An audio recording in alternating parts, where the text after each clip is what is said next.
ತಾಪ್ಯಾಷಾಢ ಸ್ನಾನ ಮಹಿಮೆ. ಆಷಾಢದ ಸ್ನಾನ ಮಹಿಮೆ. ಸ್ಕಂದನು ತನ್ನ ತಂದೆಯಾದ ಈಶ್ವರನನ್ನು ಕುರಿತು, ಭೋ ತಾತಪಾದರೆ, ತಾಪಿ ನದಿಯ ದಂಡೆಯ ಮೇಲೆ ಎಷ್ಟು ಮಹಾತೀರ್ಥಗಳಿವೆಯೋ ಅವೆಲ್ಲವೂ ಮನುಷ್ಯರ ಸಕಲ ಪಾಪಗಳನ್ನು ಕಳೆಯುವವು ಎಂಬುದನ್ನು ಕೇಳಿದೆನು. ಈಗ ಆಷಾಢ ಮಾಸದಲ್ಲಿ ಪ್ರಾತಃ ಸ್ನಾನ ಮಾಡುವ ತಾಪಸರಿಗೆ ಯಾವ ಫಲವು ಲಭಿಸುವುದು ಎಂಬುದನ್ನು ತಿಳಿಯಬಯಸಿದ್ದೇನೆ. ಅದೆಲ್ಲವನ್ನು ವಿಸ್ತಾರವಾಗಿ ನಿರೂಪಿಸಿರಿ.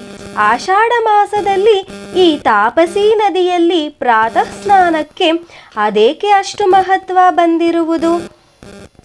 ಎಲ್ಲ ನದಿಗಳು, ನದಿ ಅಭಿಮಾನಿ ದೇವತೆಗಳು ಮಳೆಗಾಲದಲ್ಲಿ ರಜಸ್ವಾಲ ಆಗಿರುವ ಕಾರಣದಿಂದ ಮಳೆಗಾಲವಿರುವವರೆಗೆ ಆ ನದಿಗಳಲ್ಲಿ ಸ್ನಾನ ಮಾಡಬಾರದು ಎಂದು ಜ್ಞಾನಿಗಳು ಹೇಳುತ್ತಾರಷ್ಟೆ. ಈ ವಿಷಯದಲ್ಲಿ ನನಗೆ ಬಂದಿರುವ ಸಂಶಯವನ್ನು ಸಂಪೂರ್ಣವಾಗಿ ಪರಿಹರಿಸಬೇಕು. ನಿಷಿದ್ಧವಾದ ಕರ್ಮಗಳಲ್ಲಿ ಅದೆಂತೂ ಪ್ರವೃತ್ತಿಯನ್ನು ಮಾಡಬೇಕು? ಈಗ ನನಗೆ ಬಹುದೊಡ್ಡ ಸಂದೇಹ ಬಂದಿದೆ ಎಂದು ಮುಂತಾಗಿ ವಿಜ್ಞಾಪಿಸಲು ಈಶ್ವರನು ಹೇಳುತ್ತಾನೆ. ಹೇ ವತ್ಸ, ಗಂಗಾದಿ ಮಹಾನದಿಗಳೇನಿವೆಯೋ ಅವು ಮಹಾಪ್ರಭಾವಶಾಲಿಗಳಾಗಿವೆ. ಸ್ವಪ್ರಭಾವ ಸಾಮರ್ಥ್ಯದಿಂದ ಅವುಗಳಿಗೆ ರಜಕೃತವಾದ ದೋಷ ಉಂಟಾಗದು. ವತ್ಸ, ನೀನು ಕೇಳಿದ ಎಲ್ಲ ಪ್ರಶ್ನೆಗಳಿಗೆ ಉತ್ತರಿಸುವೆನು, ಕೇಳು. ಇತರ ಎಲ್ಲ ನದಿಗಳಲ್ಲಿ ರಜಸ್ವಾಲ ನಿಮಿತ್ತವಾದ ದೋಷವಿದ್ದರೂ ಮಹಾನದಿಗಳಲ್ಲಿ ಮಾತ್ರ ಈ ದೋಷವು ಎಷ್ಟೋ ಇರುವುದಿಲ್ಲ. ಇದು ನಿಶ್ಚಿತವಾಗಿಯೂ ಅತಿ ಕ್ಷುದ್ರವಾದ ದೋಷವಾಗಿದೆ. ಮಹಾನದಿಯಾದ ತಾಪಿಯು ಸೂರ್ಯನ ಮಗಳಾಗಿದ್ದು ಸರ್ವಗುಣ ಸಂಪನ್ನಳು, ಶ್ರೇಷ್ಠಳೂ ಆಗಿದ್ದಾಳೆ. ಪುಣ್ಯಪ್ರದವಾದ ಜಲವುಳ್ಳ ತಾಪಿ ನದಿಯು ಸರ್ವರ ಪಾಪಗಳನ್ನು ಕಳೆಯುವಾಗ ಅವಳಿಗೆ ಅದೆಂತೂ ರಜೋದೋಷವು ಬರುವುದು. ಕೃತಯುಗದ ಆದಿಯಲ್ಲಿ ಅವಳ ಜನ್ಮವು ಆಷಾಢ ಮಾಸದಲ್ಲಿ ಆದ ಪ್ರಯುಕ್ತ ಆ ಮಾಸದಲ್ಲಿ ತಾಪಿ ನದಿಯಲ್ಲಿ ಸ್ನಾನ ಮಾಡುವುದರಿಂದ ಪಾಪನಾಶವಾಗುವುದು. ಹಿಂದೆ ಆಧಿಕ್ಯದ ವಿಷಯದಲ್ಲಿ ತಾಪಿ ನದಿಯೊಂದಿಗೆ ದೇವನದಿಯಾದ ಗಂಗೆಯ ಸ್ಪರ್ಧೆಯು ಏರ್ಪಟ್ಟಾಗ ಗುಣಗಳಿಂದ ಅಧಿಕವಾದ ಪವಿತ್ರ ತಾಪಿ ನದಿಯು ಗಂಗೆಗಿಂತಲೂ ಶ್ರೇಷ್ಠವಾಗಿರುವಳೆಂದು ನಿರ್ಣಯವಾಗಿತ್ತು. ಹಿಂದೆ ಒಮ್ಮೆ ಬ್ರಹ್ಮಹತ್ಯೆ ಮಾಡಿ ಕಳೆಗುಂದಿದ, ಬಾಯಿ ಒಣಗಿದ ಚಾಂಡಾಲನಂತೆ ಕಾಣುವ ಒಬ್ಬ ಬ್ರಾಹ್ಮಣನು ಗಂಗೆಯು ತನ್ನ ಪಾಪವನ್ನು ಕಳೆಯುವಳೆಂದು ತಿಳಿದು ಗಂಗಾ ಸ್ನಾನಕ್ಕೆ ಬಂದನು. ಅಲ್ಲಿರುವಾಗ ಗಂಗೆಗಿಂತಲೂ ತಾಪಿ ನದಿಯ ಮಹಾತ್ಮೆಯು ಅಧಿಕವಾಗಿರುವುದನ್ನು ಕೇಳಿ ತಿಳಿದು ಗಂಗೆಯಲ್ಲಿ ಸ್ನಾನ ಮಾಡದೆ ಆ ಬ್ರಾಹ್ಮಣನು ತಾಪಿ ನದಿ ಸ್ನಾನಕ್ಕೆಂದು ತಾಪಿ ನದಿಗೆ ಹೊರಟು ಹೋದನು. ಅಲ್ಲಿ 3 ದಿನ ನದಿ ಸ್ನಾನ ಮಾಡುವ ಮಾತ್ರದಿಂದ ಅವನ ಚಾಂಡಾಲತ್ವವು, ಬ್ರಹ್ಮಹತ್ಯೆಯ ದೋಷವು ನಾಶವಾಗಿ ಹೋದವು. ಅಂದಿನಿಂದ ಮುನಿಗಳೆಲ್ಲರೂ ಜಹ್ನುವಿನ ಮಗಳಾದ ಗಂಗೆಯಲ್ಲಿ ಸ್ನಾನ ಮಾಡುವುದನ್ನು ಬಿಟ್ಟು ಸೂರ್ಯಪುತ್ರಿಯಾದ ತಾಪಿಯನ್ನು ಸ್ತುತಿಸುತ್ತಾ ತಾಪಿ ನದಿಯನ್ನೇ ಆಶ್ರಯಿಸತೊಡಗಿದರು.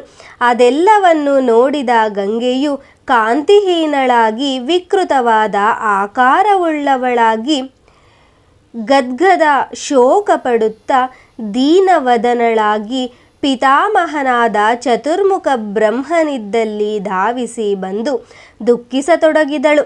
ಆಗ ಬ್ರಹ್ಮನ್, ಹೇ ಜಾಹ್ನವಿ, ಅದೇಕೆ ಹೀಗೆ ದೀನಳಾಗಿರುವೆ? ಏತಕ್ಕಾಗಿ ಅಳುತ್ತಿರುವಿ?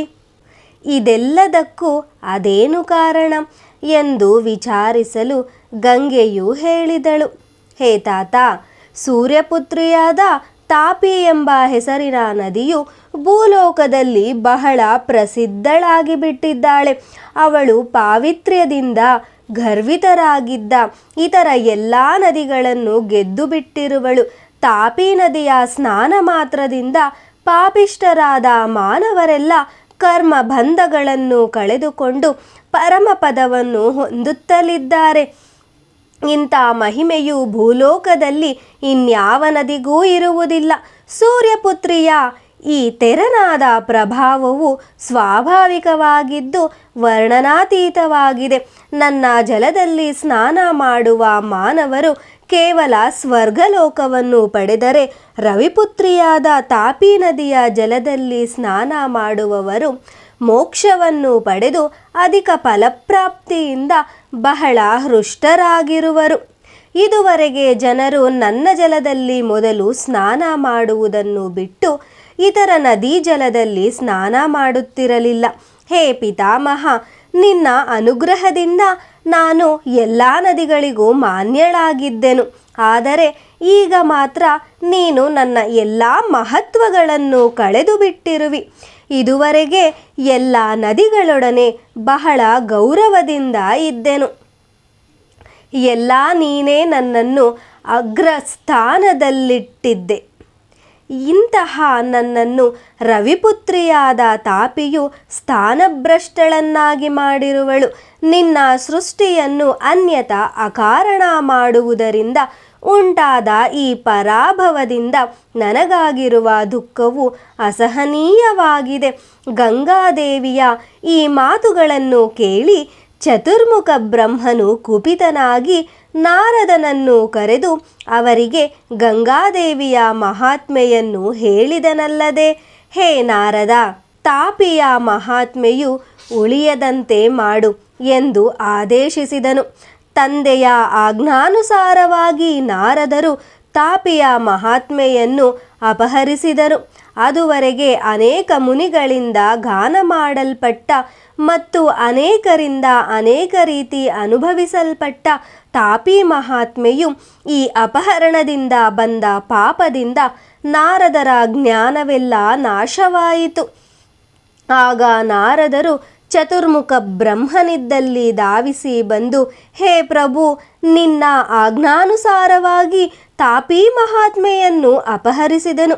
ಅವಳ ಮಹಾತ್ಮ್ಯ ಹರಣದಿಂದ ನನ್ನ ಜ್ಞಾನವೆಲ್ಲ ಲೋಪವಾಗಿ ನನ್ನಲ್ಲಿ ಅಜ್ಞಾನ ತುಂಬಿದೆ. ಹೇ ಪ್ರಭು, ಈಗ ನಾನು ಏನು ಮಾಡಲಿ?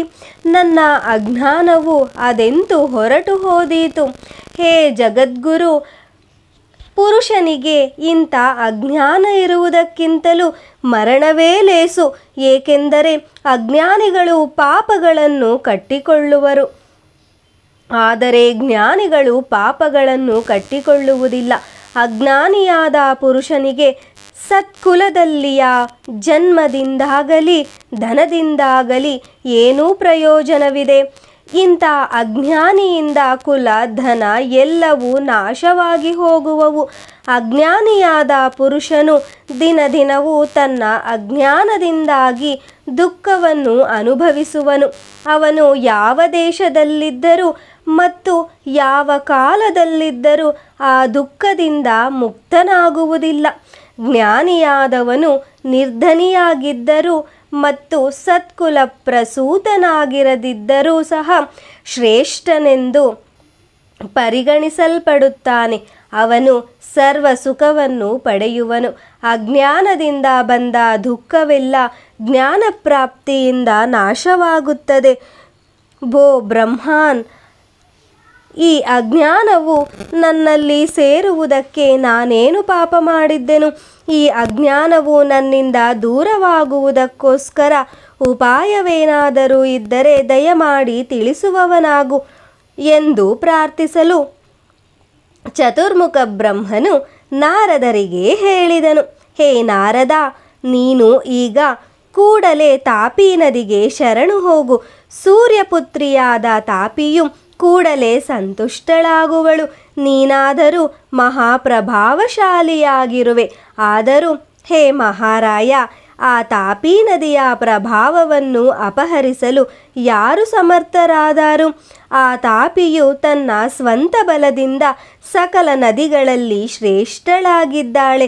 ಇದುವರೆಗಿನ ನಿನ್ನ ವ್ಯಾಪಾರದಿಂದ ಆ ತಾಪಿಯು ಸರ್ವ ನದಿಗಳಲ್ಲಿ ಶ್ರೇಷ್ಠಳೆಂಬುದು ಸಿದ್ಧವಾಯಿತು.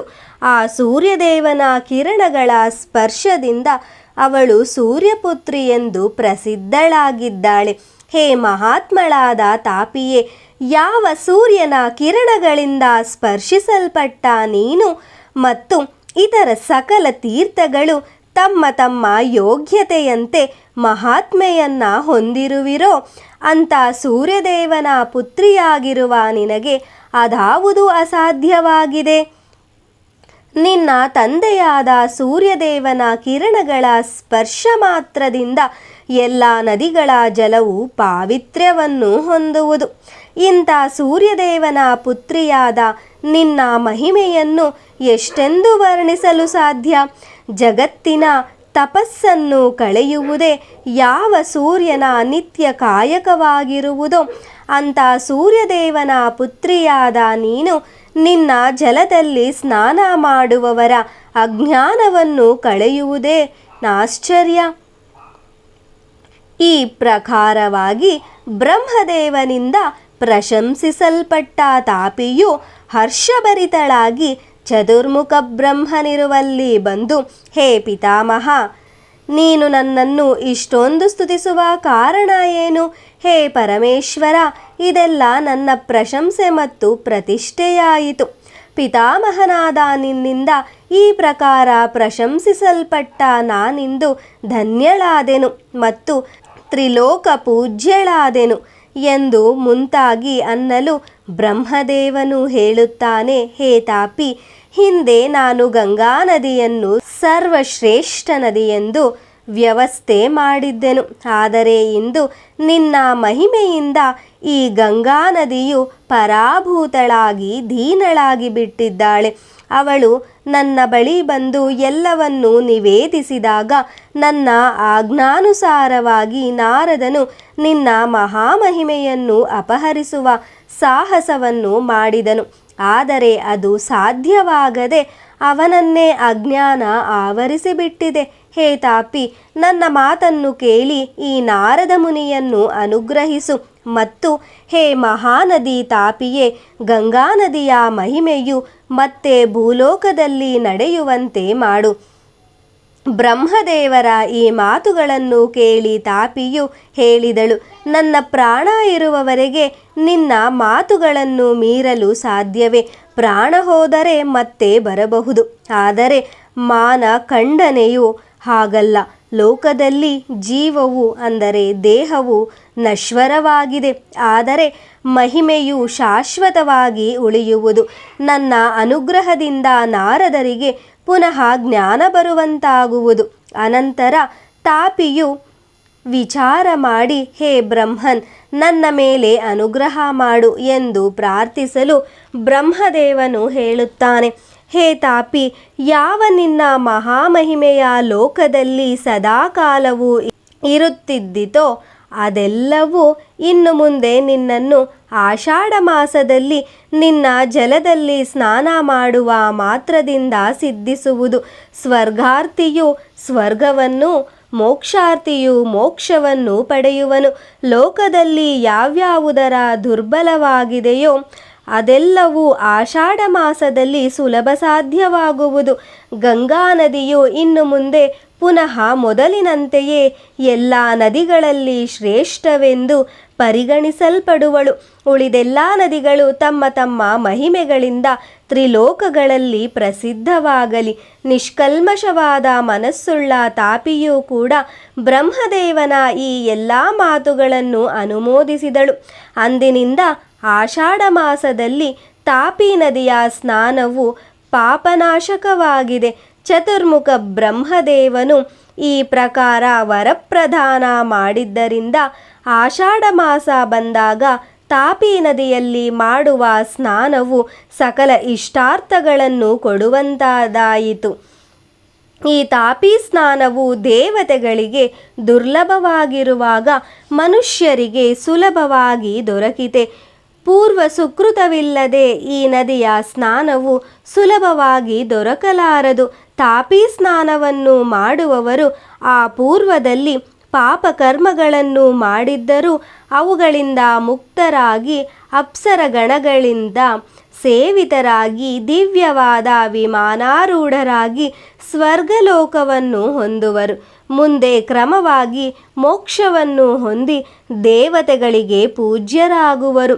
ಈ ಪ್ರಕಾರ ಸ್ವರ್ಗದಲ್ಲಿ ವಿವಿಧ ಭೋಗಗಳನ್ನು ಕೊಟ್ಟು ಮುಕ್ತಿಯನ್ನು ಬಯಸುವವರಿಗೆ ಮುಕ್ತಿಯನ್ನು ಕೊಡಲು ಸಮರ್ಥವಾದ ಆಷಾಢ ಸ್ನಾನಕ್ಕಿಂತ ಅಧಿಕವಾದ ಮತ್ತು ಪಾಪನಾಶವಾದ ಬೇರೊಂದು ಔಷಧಿಯು ಬೇರೆಲ್ಲಿಯೂ ಕಾಣಸಿಗಲಾರದು.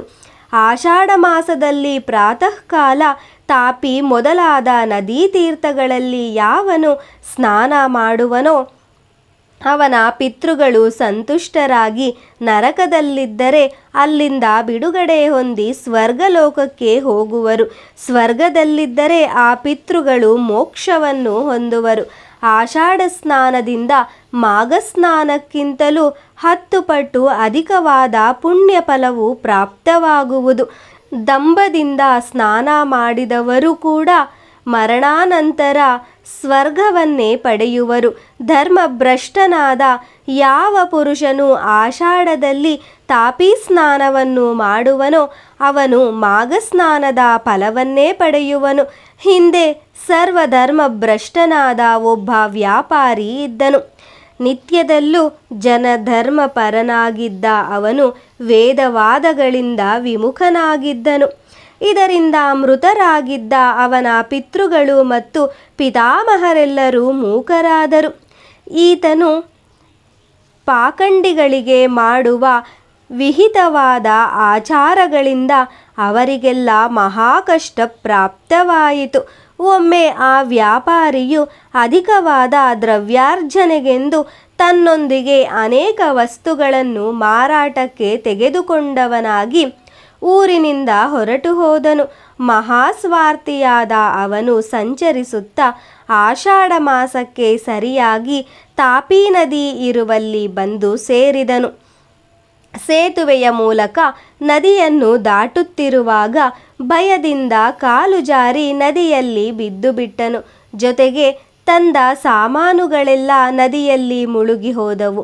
ವ್ಯಾಪಾರಿಯು ನದಿಯಲ್ಲಿ ಮುಳುಗಿ ಏಳುತ್ತಿರುವಾಗ ಅಲ್ಲಿಯೇ ಸಾಗುತ್ತಿದ್ದ ದೋಣಿಯನ್ನು ಆಶ್ರಯಿಸಿ ಹೇಗೋ ಪಾರಾಗಿ ತೀರಕ್ಕೆ ಬಂದು ಸೇರಿದನು. ಆಗ ಅವನ ದೇಹದಿಂದ ಬೀಳುತ್ತಿರುವ ತಾಪಿ ನದಿಯ ನೀರನ್ನು ಕುಡಿದು ಆ ವ್ಯಾಪಾರಿಯ ಮೂಕರಾಗಿದ್ದ ಪಿತೃಗಳೆಲ್ಲರೂ ಆ ನೀರಿನ ಪ್ರಭಾವದಿಂದ ತಮ್ಮ ಮೂಕತ್ವವನ್ನು ಆ ಕ್ಷಣದಲ್ಲೇ ಕಳೆದುಕೊಂಡರು.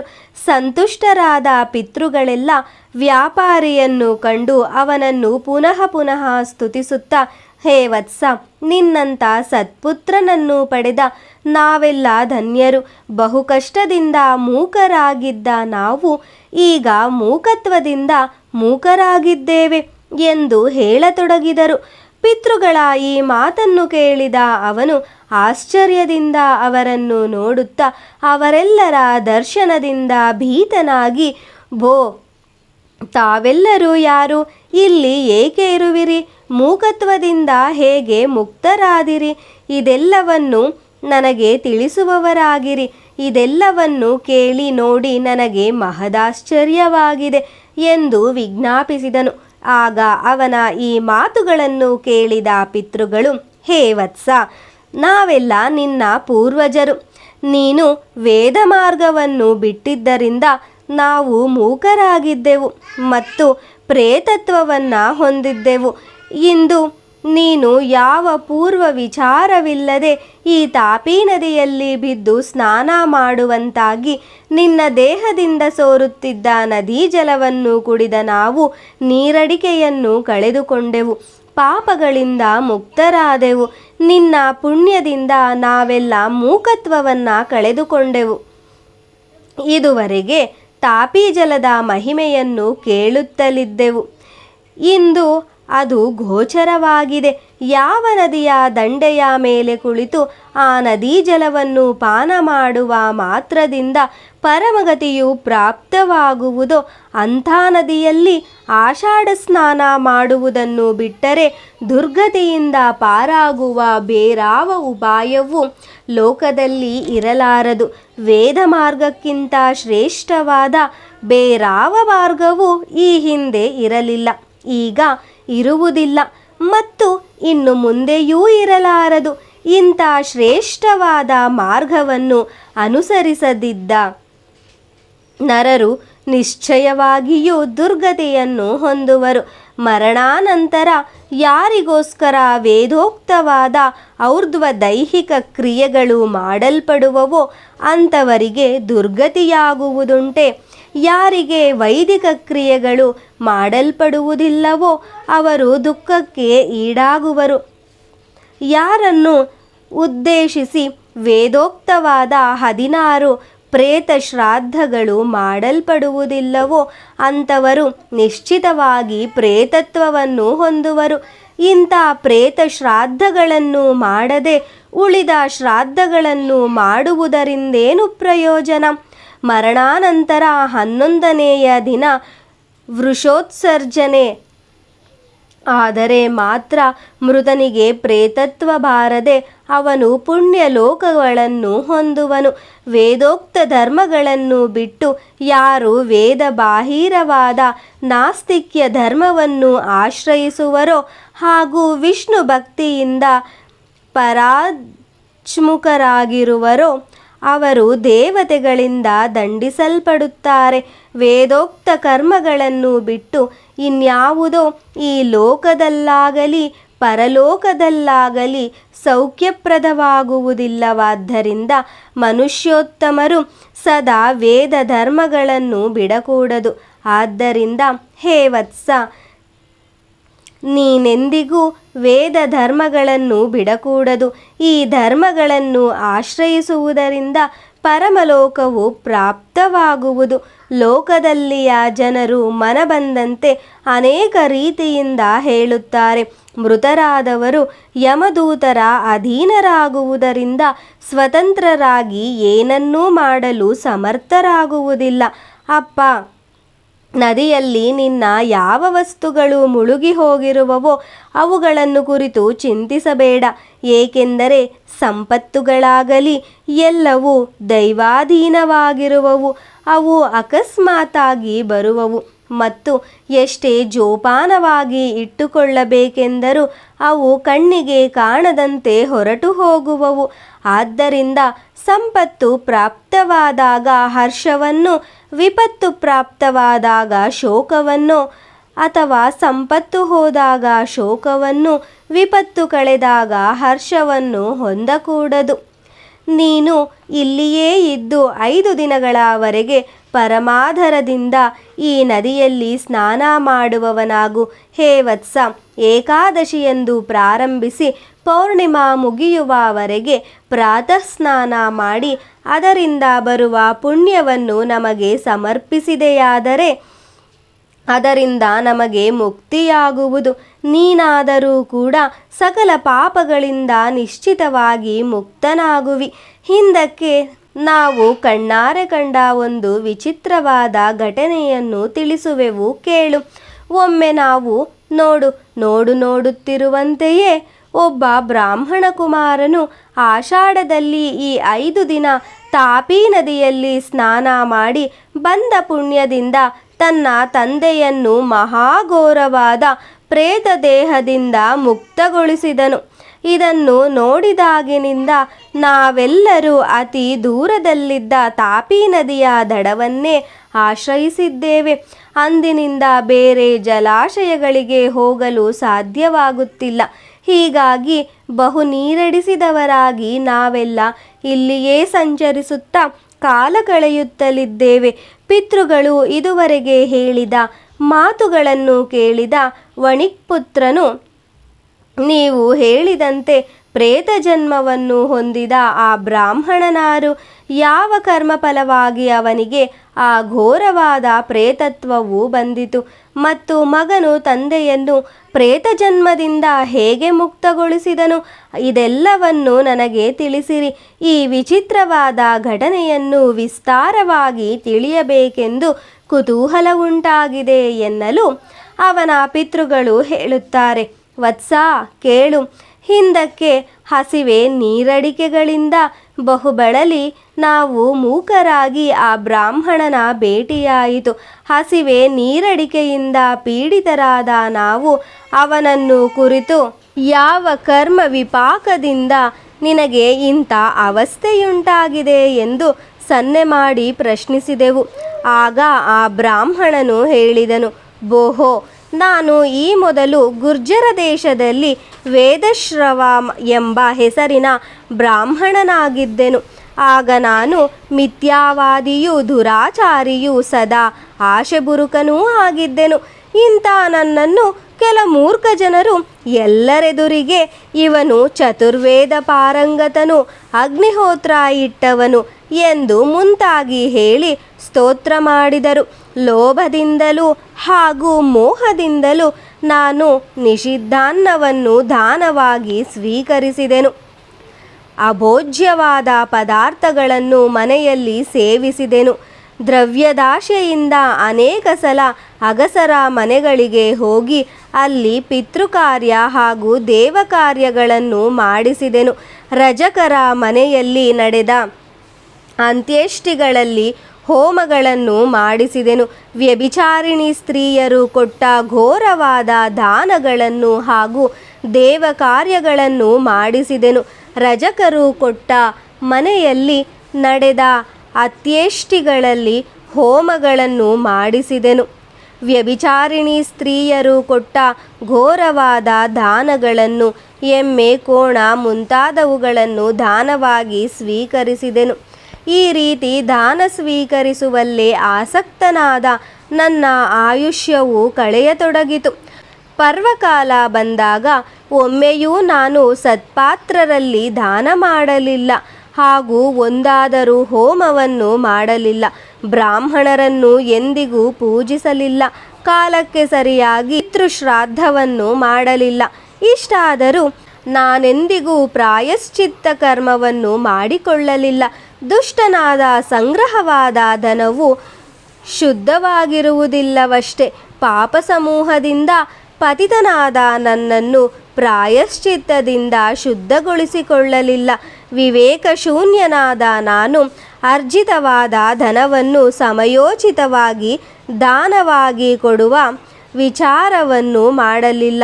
ಸಂಗ್ರಹಿಸಲ್ಪಟ್ಟ ದ್ರವ್ಯವು 2 ಪಟ್ಟು 3 ಪಟ್ಟು ಆಗುತ್ತಾ ವೃದ್ಧಿಯಾಗುತ್ತಾ ಹೋದಂತೆ ಅದರಲ್ಲೇ ಆಸಕ್ತನಾಗಿ ಅತಿ ಹರ್ಷಿತನಾದೆನು. ಅದು ಯಾರಿಂದ ಕೊಡಲ್ಪಟ್ಟ ದ್ರವ್ಯವೆಂಬುದನ್ನು ತಿಳಿಯದಾದೆನು. ಅಲ್ಪಕಾಲದಲ್ಲಿಯೇ ಮೃತ್ಯುವು ಸಮೀಪಿಸುತ್ತದೆ. ಲೋಕದಲ್ಲಿ ಪುರುಷನ ಸ್ವಭಾವಾನುಸಾರ ಅವನ ಬುದ್ಧಿಯ ಪ್ರವೃತ್ತಿಯಾಗುತ್ತದೆ. ಪಾಪಿ ಜನರಿಗೆ ಅವರು ಮಾಡಿದ ಪಾಪಕರ್ಮಾನುಸಾರವಾಗಿ ಪಾಪಕರ್ಮದಲ್ಲಿಯೇ ಪ್ರವೃತ್ತಿಯುಂಟಾಗುತ್ತದೆ. ಯಾವ ನಿಮಿತ್ತವಾಗಿ ಪಾಪವು ಘಟಿಸುತ್ತಿದೆಯೋ ಅದರಿಂದ ಬಿಡುಗಡೆ ಹೊಂದುವ ವಿಚಾರವೇ ಬರುವುದಿಲ್ಲ. ಲುಬ್ಧರಿಗೆ ಅತಿ ಲೋಭ ಕರ್ಮಗಳಲ್ಲಿಯೂ ಕಾಮಿಗಳಿಗೆ ಕಾಮ್ಯ ವಸ್ತುಗಳಲ್ಲಿಯೂ ಆಸಕ್ತಿಯುಂಟಾಗಿ ಜೀವಿಸಿರುವವರೆಗೆ ಅಲ್ಲಿಂದ ದೂರವಾಗುವುದು ಸಾಧ್ಯವೇ ಆಗುವುದಿಲ್ಲ.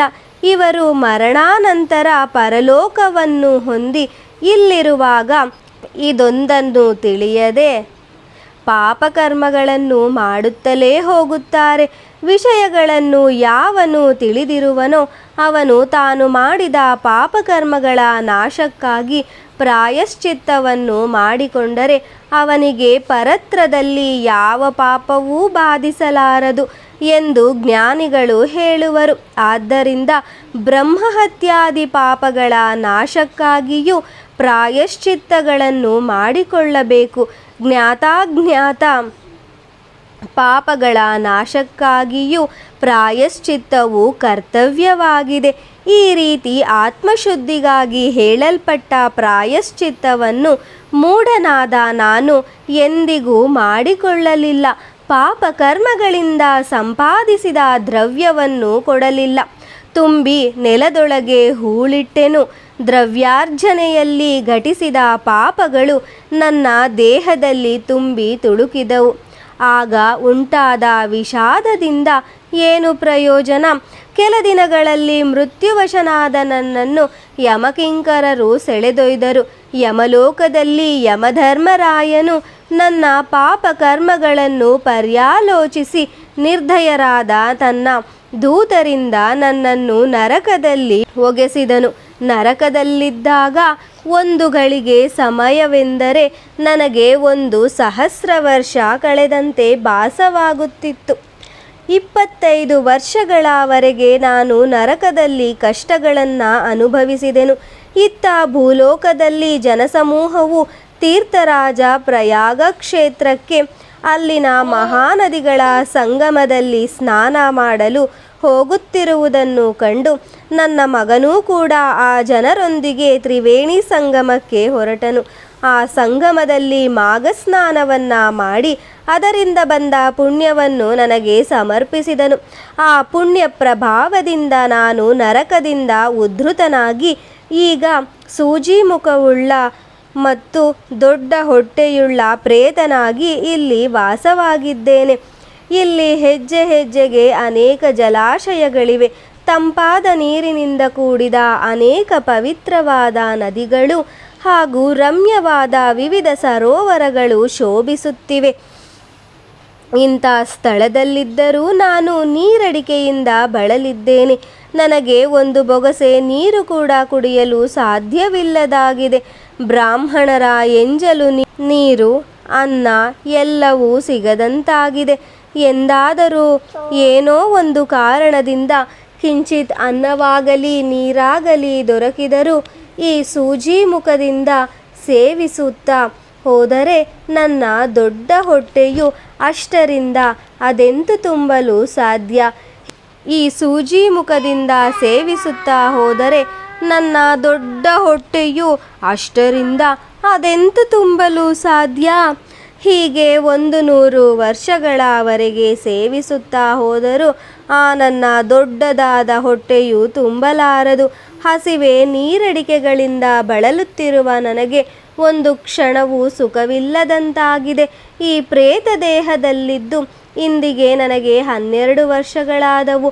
ನನಗೆ ಪ್ರೇತತ್ವ ಬಂದಿರುವುದಕ್ಕೆ ಕಾರಣವನ್ನು ಇದುವರೆಗೆ ನಿಮಗೆ ತಿಳಿಸಿದ್ದೇನೆ. ಇನ್ನು ಅಸ್ಥಿ ಮಾತ್ರ ಶರೀರವುಳ್ಳ ದಿಗಂಬರನಾಗಿರುವ, ಮೂಕರಾಗಿರುವ, ನಡುಗುತ್ತಿರುವ ತಲೆಯುಳ್ಳ ಭಯಾನಕರಾದ ಕ್ರೂರರಾದ ನೀವು ಅಧಾವ ಕರ್ಮದ ಫಲವಾಗಿ ಈ ಅವಸ್ಥೆಯನ್ನು ಹೊಂದಿರುವಿರಿ ಎಂಬುದನ್ನು ನನಗೆ ತಿಳಿಸುವಿರಾ? ಇದನ್ನೆಲ್ಲ ಕೇಳಲು ನನಗೆ ಕುತೂಹಲ ಉಂಟಾಗಿದೆ. ಈ ಪ್ರಕಾರವಾಗಿ ಪ್ರೇತಾವಸ್ಥೆಯಲ್ಲಿದ್ದ ಬ್ರಾಹ್ಮಣನು ಕೇಳಲು ನಾವೆಲ್ಲರೂ ಮೂಕರಾದ್ದರಿಂದ ಮಾತನಾಡಲು ಸಮರ್ಥರಾಗಲಿಲ್ಲ. ಆದರೂ ನಾವು ಪೂರ್ವಜನ್ಮದಲ್ಲಿ ಮಾಡುವುದೆಲ್ಲವನ್ನು ಸಂಜ್ಞೆಯಿಂದ ತಿಳಿಸಿದೆವು. ದೇವ ಮಾರ್ಗವನ್ನು ಉಲ್ಲಂಘಿಸಿ ನಡೆದದ್ದು, ಪಾಖಂಡರಾಗಿದ್ದುದು, ಪಿಂಡ ಪ್ರದಾನ ಮಾಡದಿದ್ದುದು, ನದಿ ತೀರ್ಥಗಳಲ್ಲಿ ಸ್ನಾನ ಮಾಡದಿರುವುದು ಮತ್ತು ಪಿತೃಗಳನ್ನು ಉದ್ದೇಶಿಸಿ ತರ್ಪಣ ಕೊಡದಿರುವುದು, ದೇವಪೂಜೆ, ಬ್ರಾಹ್ಮಣರ ಸತ್ಕಾರಾದಿಗಳನ್ನು ಮಾಡದಿರುವುದು ಮುಂತಾದ ಪೂರ್ವಜನ್ಮದ ಕರ್ಮಗಳ ಫಲವಾಗಿಯೇ ಈಗ ಇಂಥ ಸುದಾರುಣವಾದ ದುರ್ದಶೆಯನ್ನು ಹೊಂದಿರುವೆವು. ಈ ರೀತಿ ನಮ್ಮ ದುಃಖಗಳನ್ನು ಪರಸ್ಪರ ತಿಳಿಸುತ್ತಿರುವಾಗ ಆ ಸೂಜಿಮುಖ ಬ್ರಾಹ್ಮಣನ ಕುಮಾರನು ತಾಪಿ ನದಿ ಸ್ನಾನಕ್ಕೆಂದು ಅಲ್ಲಿಗೆ ಬರಲು ಅವನನ್ನು ನಾವೆಲ್ಲರೂ ಹಿಂಬಾಲಿಸಿದೆವು. ನಾವು ಮಾತ್ರ ದೂರದಲ್ಲಿದ್ದು ಎಲ್ಲವನ್ನು ನೋಡುತ್ತಾ ನಿಂತುಕೊಂಡೆವು. ವೇದಶ್ರವ ಬ್ರಾಹ್ಮಣನ ಆ ಕುಮಾರನು ಆಷಾಢದಲ್ಲಿ ತಾಪಿ ನದಿಯಲ್ಲಿ 1 ತಿಂಗಳು ಪೂರ್ತಿ ಪ್ರಾತಃ ಸ್ನಾನ ಮಾಡಿ ಮಾಸಪೂರ್ತಿಯಾದ ನಂತರ ಬ್ರಾಹ್ಮಣರಿಗೆ ಭೋಜನ ಮಾಡಿಸಿದನು. ಅಯ್ಯ, ನೀನು ಮಾಡಿದ ಸ್ನಾನವು ಫಲಪ್ರದವಾಗಲಿ ಎಂದು ಆ ಬ್ರಾಹ್ಮಣರಿಂದ ಆಶೀರ್ವಾದವನ್ನು ಪಡೆದು ಮಾಸಸ್ನಾನದಿಂದ ಬಂದ ಪುಣ್ಯ ಫಲವನ್ನು ಬ್ರಾಹ್ಮಣರ ಸಮ್ಮುಖದಲ್ಲಿ ತನ್ನ ತಂದೆಯಾದ ವೇದಶ್ರವನಿಗೆ ಸಮರ್ಪಿಸಿದನು. ಈ ರೀತಿ ಆಷಾಢ ಸ್ನಾನದ ಫಲವನ್ನು ಕೊಟ್ಟ ಕ್ಷಣವೇ ಪ್ರೇತ ದೇಹದಲ್ಲಿದ್ದ ಅವನ ತಂದೆಯು ಆ ದೇಹದಿಂದ ಮುಕ್ತನಾಗಿ ದಿವ್ಯ ದೇಹವನ್ನು ಹೊಂದಿದವನಾಗಿ ಶ್ರೇಷ್ಠವಾದ ದೇವಲೋಕದ ವಿಮಾನವನ್ನು ಕುಳಿತುಕೊಂಡು ತನ್ನ ಮಗನನ್ನು ಕುರಿತು ಸಂತೋಷದಿಂದ ಹೇಳಿದನು. ಅಯ್ಯ ವತ್ಸ, ನೀನು ಉತ್ತಮವಾದ ಕಾರ್ಯವನ್ನು ಮಾಡಿರುವಿ. ಈ ಮೊದಲು ನೀನು ನನ್ನನ್ನು ನನ್ನ ದುಷ್ಟ ಕರ್ಮಗಳಿಂದ ಪ್ರಾಪ್ತವಾಗಿದ್ದ ಭಯಂಕರವಾದ ನರಕದಿಂದ ಉದ್ಧಾರ ಮಾಡಿರುವಿ. ಈಗ ದುಃಖ ಸಾಗರದಲ್ಲಿ ಕ್ಲೇಶ ಪಡುತ್ತಲಿದ್ದ ಈ ಪ್ರೇತ ದೇಹದಿಂದ ಉದ್ಧರಿಸಿರುವಿ. ಯಾರಿಗೆ ಪುಣ್ಯ ಕರ್ಮಗಳನ್ನು ಮತ್ತು ಅವರೇ ಇಹಪರ ಲೋಕಗಳೆರಡನ್ನೂ ಜಯಿಸಿದವರಾಗುವರೋ ಅಂಥ ಪುತ್ರನಿರುವುದರಿಂದ ಅವನ ಪಿತೃಗಳು ದಾನ ಮಾಡದಿದ್ದರೂ ದಾನಿಗಳಾಗುವರು, ಪಾಪಿಗಳಾಗಿದ್ದರೂ ಪಾಪ ಕರ್ಮಗಳಿಂದ ಮುಕ್ತರಾಗುವರು. ದುಷ್ಟರಾದ 100 ಮಕ್ಕಳಿರುವುದರಿಂದೇನೋ ಪ್ರಯೋಜನ. ಇಂಥ ಮಕ್ಕಳಿರುವುದಕ್ಕಿಂತಲೂ ಸದಾಚಾರಿಯಾದ ಒಬ್ಬ ಮಗನಿರುವುದು ಶ್ರೇಷ್ಠವಾಗಿದೆ. ಪಿತೃಕರ್ಮಗಳಿಂದ ಯಾವನು ತನ್ನ ಪಿತೃಗಳನ್ನು ಸಂತೋಷಪಡಿಸುವನೋ ಅಂಥವನ ಜೀವನವೇ ಸಾರ್ಥಕ ಜೀವನವು. ಇಂಥ ಪುತ್ರನಿಂದಲೇ ಅವನ ಪೂರ್ವಜರು ಧನ್ಯರಾಗುವರು. ಆದ್ದರಿಂದಲೇ ಪ್ರತಿದಿನವೂ ದೇವತೆಗಳು, ಪಿತೃಗಳು, ಮನುಷ್ಯರು, ಋಷಿಗಳು ಮತ್ತು ಸಕಲ ಭೂತಗಳು ಮನುಷ್ಯರಿಂದ ಸತ್ಕಾರ್ಯವನ್ನು ಅಪೇಕ್ಷಿಸುತ್ತಿರುತ್ತಾರೆ. ನಿತ್ಯವೂ ಅವರೆಲ್ಲರನ್ನೂ ಸತ್ಕರಿಸಿ ಯಾವನು ಅಂದಿನ ಭೋಜನ ಮಾಡುವನೋ ಅವನಿಗಿಂತಲೂ ಮಿಗಿಲಾದವರು ಯಾರಿರುವರು? ಅಂಥವನ ಪಿತೃಗಳು ಹಾಗೂ ಮಾತಾಮಹರು ಎಲ್ಲರೂ ಕೃತಾರ್ಥರೇ ಸರಿ. ಅಂಥವನ ಕುಲದಲ್ಲಿ ಯಾರು ಪ್ರೇತ ಜನ್ಮವನ್ನು ಹೊಂದುವುದಿಲ್ಲ.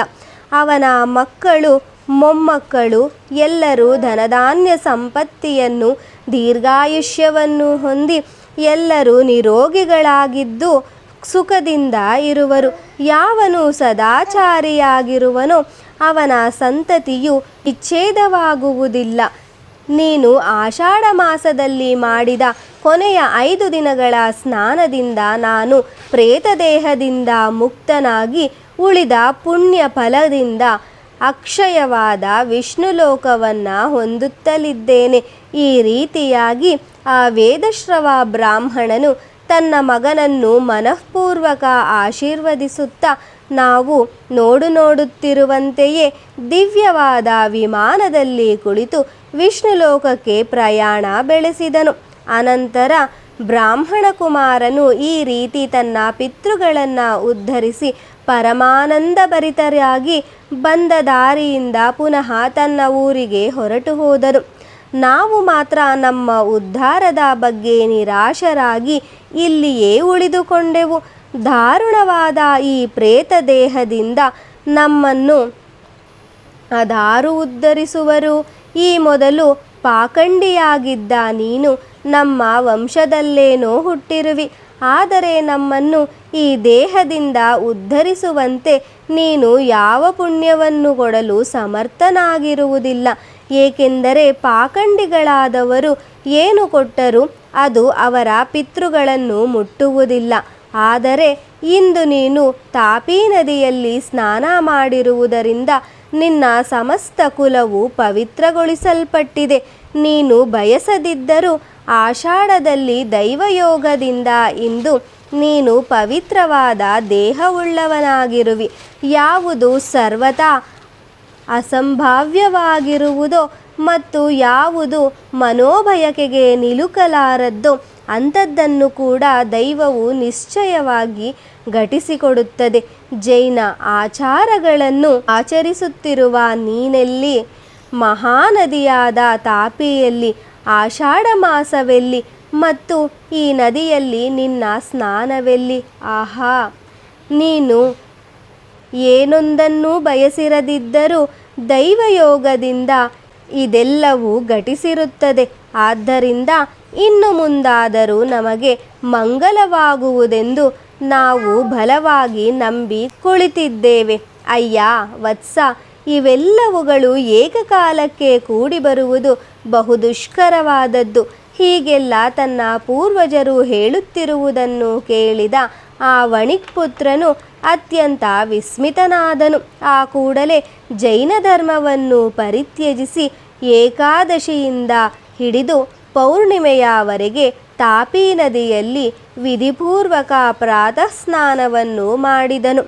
ತನ್ನ ಪಿತೃಗಳನ್ನು ಉದ್ದೇಶಿಸಿ ವಿಧಿಪೂರ್ವಕವಾಗಿ ಶ್ರಾದ್ದ ಕರ್ಮಗಳನ್ನು ಮಾಡಿ ಪೌರ್ಣಿಮೆಯ ದಿನ ತಾಪಿ ನದಿಯ ದಂಡೆಯ ಮೇಲಿದ್ದು ತನ್ನ ಪಿತೃಗಳಿಗೆ ಸ್ನಾನ ಪುಣ್ಯವನ್ನು ಶ್ರದ್ಧೆಯಿಂದ ಸಮರ್ಪಿಸಿದನು. ಆಷಾಢ ಮಾಸದ ಕೊನೆಯ 5 ದಿನಗಳ ಸ್ನಾನದಿಂದ ಸಂಪಾದಿಸಲ್ಪಟ್ಟ ಪುಣ್ಯವನ್ನು ವಣಿಕ್ಪುತ್ರನು ತನ್ನ ಪಿತೃಗಳಿಗೆ ಸಮರ್ಪಿಸಲು ಅದನ್ನು ಸ್ವೀಕರಿಸಿದ ಆ ಪಿತೃಗಳು ತಮ್ಮ ವಿಕೃತವಾದ ಪ್ರೇತ ದೇಹಗಳಿಂದ ಮುಕ್ತರಾಗಿ ಕೂಡಲೇ ಮನೋಹರವಾದ ದಿವ್ಯವಾದ ವಿಮಾನದಲ್ಲಿ ಕುಳಿತು ವೇದಶ್ರವ ಬ್ರಾಹ್ಮಣನು ಹೋಗಿದ್ದ ವಿಷ್ಣುಲೋಕವನ್ನೇ ಕುರಿತು ಹೋದರು. ಈ ಪ್ರಕಾರವಾಗಿ ಆ ವಣಿಕ್ಪುತ್ರನು ಅತ್ಯಂತ ಕಷ್ಟದಾಯಕವಾದ ಪ್ರೇತ ದೇಹಗಳಿಂದ ತನ್ನ ಪಿತೃಗಳನ್ನು ಉದ್ಧರಿಸಿ ಆಷಾಢ ಮಾಸದಲ್ಲಿ ತಾಪಿ ನದಿಯಲ್ಲಿ ಮಾಡುವ ಪ್ರಾತಃ ಸ್ನಾನದ ಮಹಿಮೆಯನ್ನು ಕಣ್ಣಾರೆ ಕಂಡು ಮುಂದೆ ಯಜ್ಞ ಯಾಗಾದಿಗಳನ್ನು ಮಾಡುತ್ತಾ ಕಾಲ ಕಳೆದನು. ಆಷಾಢ ಮಾಸದಲ್ಲಿ ಪ್ರಾತಃ ಸ್ನಾನವನ್ನು ಮಾಡುವುದರಿಂದ ಬರುವ ಪುಣ್ಯ ಪ್ರಭಾವದಿಂದ ಇಹದಲ್ಲಿಯೂ ಪರದಲ್ಲಿಯೂ ಸುಖವು ಪ್ರಾಪ್ತವಾಗುವುದು. ಈ ವೃತ್ತಾಂತವನ್ನು ವರ್ಣಿಸಿದ ಈಶ್ವರನು ಹೇಳುತ್ತಾನೆ, ಅಯ್ಯ ಸ್ಕಂದನೆ ಕೇಳು, ತಾಪಿ ನದಿಯಲ್ಲಿ ಆಷಾಢ ಮಾಸದಲ್ಲಿ ಮಾಡುವ ಸ್ನಾನದ ಮಹಿಮೆಯನ್ನು ನಿನಗೆ ತಿಳಿಸಿದ್ದೇನೆ. ಯಾವನು ತಾನು ಮಾಡುವ ಸ್ನಾನದ ಸಂಪೂರ್ಣವಾದ ಫಲವನ್ನು ಪಡೆಯಲು ಬಯಸುವನೋ ಅಂಥವನು ಮಹಾಪಾಪ ಪ್ರನಾಶಕವಾದ ಈ ಸ್ನಾನ ಮಹಿಮೆಯನ್ನು ಶ್ರದ್ಧೆಯಿಂದ ಕೇಳಬೇಕು. ಅಯ್ಯ ಪುತ್ರನೇ, ನೀನು ಕೇಳಿದಂತೆ ಆಷಾಢ ಮಾಸದಲ್ಲಿ ತಾಪಿ ಸ್ನಾನದ ಮಹಿಮೆ ಮುಂತಾದ ವಿಷಯದ ಬಗ್ಗೆ ಇದುವರೆಗೆ ನಿನಗೆ ತಿಳಿಸಿದ್ದೇನೆ. ಇನ್ನೇನು ಕೇಳಬೇಕೆಂದಿರುವೆ? ಇಲ್ಲಿಗೆ ಶ್ರೀ ಸ್ಕಾಂದ ಪುರಾಣದಲ್ಲಿ ಶಿವಸ್ಕಾಂದರ ಸಂವಾದದಲ್ಲಿ ಪ್ರಕಟವಾದ ತಾಪ್ಯಾಷಾಢ ಮಹಾತ್ಮೆಯನ್ನು, ತಾಪ್ಯಾಷಾಢ ಸ್ನಾನ ಮಹಿಮೆ ಎಂಬ 1ನೆಯ ಅಧ್ಯಾಯವು ಸಮಾಪ್ತವಾಯಿತು. ಶ್ರೀಕೃಷ್ಣಾರ್ಪಣಮಸ್ತು.